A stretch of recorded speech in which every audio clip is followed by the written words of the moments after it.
So I'm sitting here working on these long arm cross members and stuff installation. I figured I'd take a minute to talk about the limitations of what you can really do on a low budget. So this is a 95, and we have some 4-inch rough country springs in here. We took the front springs and stuck them in the back.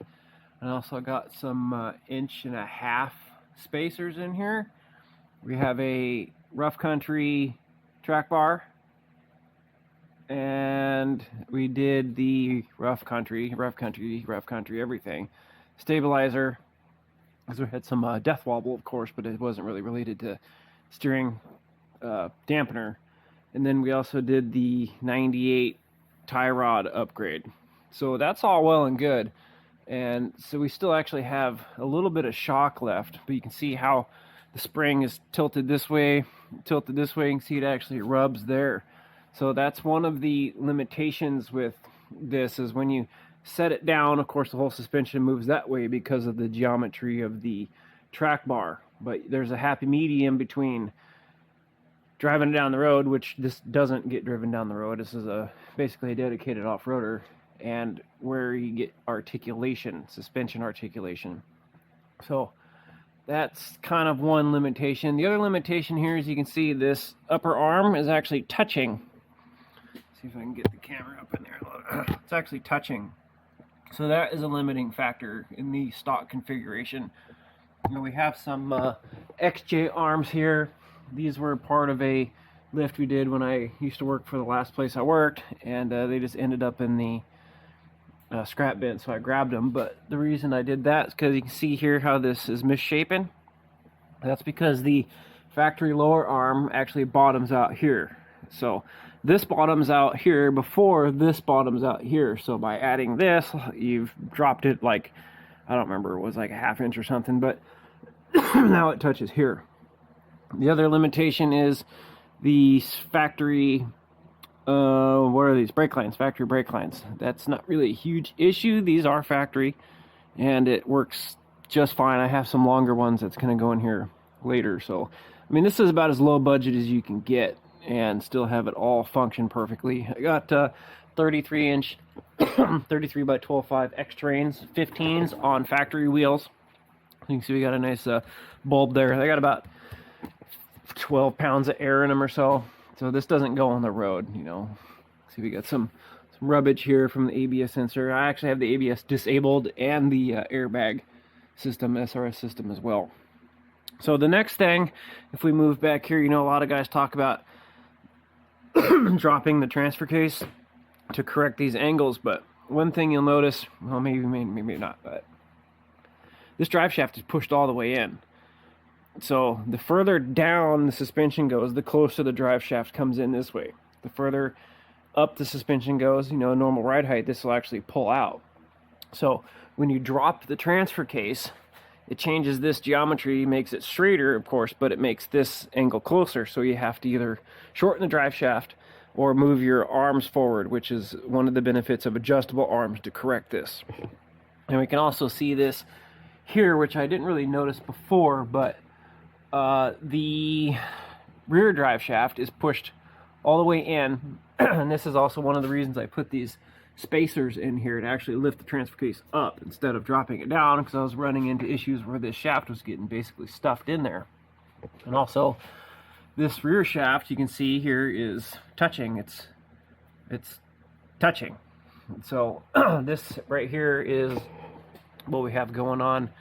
These springs are from the front, just factory bone stock springs. These arms are rear uppers from a JK. They're a little bit longer than the factory ones, but same kind of deal here. See, they actually touch, and it's been deforming this arm perch mount here. Same thing with the uppers. I have the sway bar in here because I don't have the proper bump stop set up, and it kind of keeps it from being like a slinky going down the road, which has its benefits. You know, it does go on the road, but you know, maybe a 1/4 mile, 1/2 mile at a time. So you can see we got contact here and contact here. So this is what do we got? We got front springs, factory springs. These are ones that were in the front. We have the rough country shocks, and we got the sway bar, and this is stock sway bar, no difference on the links there. It's all factory. And the only other thing we did here was put a drop, a rough country drop. That's it. That's all we did here. But so this is it. Now we still have shock, and we still have some spring here. I mean, it's getting close. I've never had a spring pop out, but you know, maybe it's kind of a good thing, I guess. Maybe I need to put some limit straps on here, but after I get the long arm stuff in, this will be all changed anyway. So yeah, that's kind of the limitation with the running the factory stuff. Now this is where the aftermarket adjustable stuff with the either Heim joints or the ballistic joints comes in, is because you can adjust this.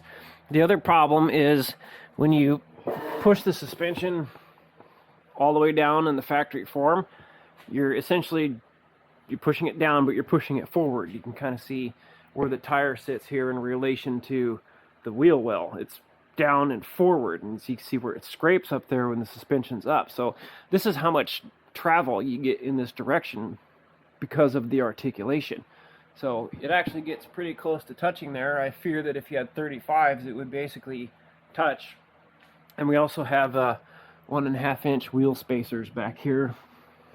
So the front, we run into the same problem.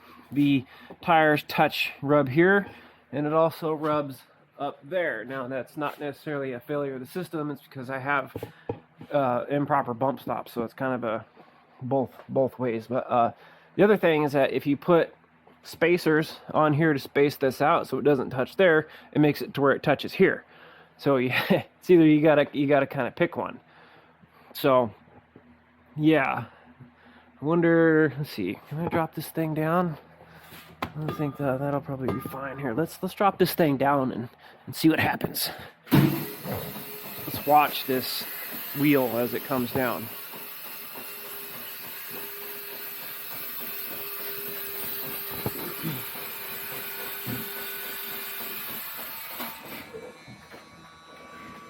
See, it's moving backwards. Okay, I'm not going to go any further because I don't want the thing to fall off the lift when I pick it back up. But now you can see that the drive shaft is pulled out that far, right? And then if we come back here to the rear, I can't see. It's hard to get there. Well, anyway, sorry about the scraping sound that's going to show up. But see how it's pulled out? So that's how much travel you get with the change in ride height. So see, now we got quite a bit of gap here, and it seems to fit a little bit better in the wheel well. So this is about it. This is as far as you can really go on what they say low budget, and that's kind of why I changed the name of the series from Project Low Budget ZJ to just Project ZJ. So another thing we did in here recently was put some tools in there, but we'll talk about that later. So yeah, that's the limitations. You could probably get a little bit more out of it by messing with the arms a little bit, but you know, it just kind of, it's going to end up affecting everything else. So if you're gonna do this lifting stuff with, you know, 4 inches is, say 5 inch. This is 5 inch on short arms. We'll just call it that. If you're gonna do that, these are the limitations that you need to be aware of. So you may want to consider just splurging a little bit of extra money and just, you know, buy the more expensive arms right off the bat, or even consider waiting and just going straight to long arms like I'm doing. You know, it's not like I'm going to save a bunch of money, because most of this is junk, and you know, it's either going to get reused or it's just cheap. So, you know, I mean, just a little bit of food for thought there.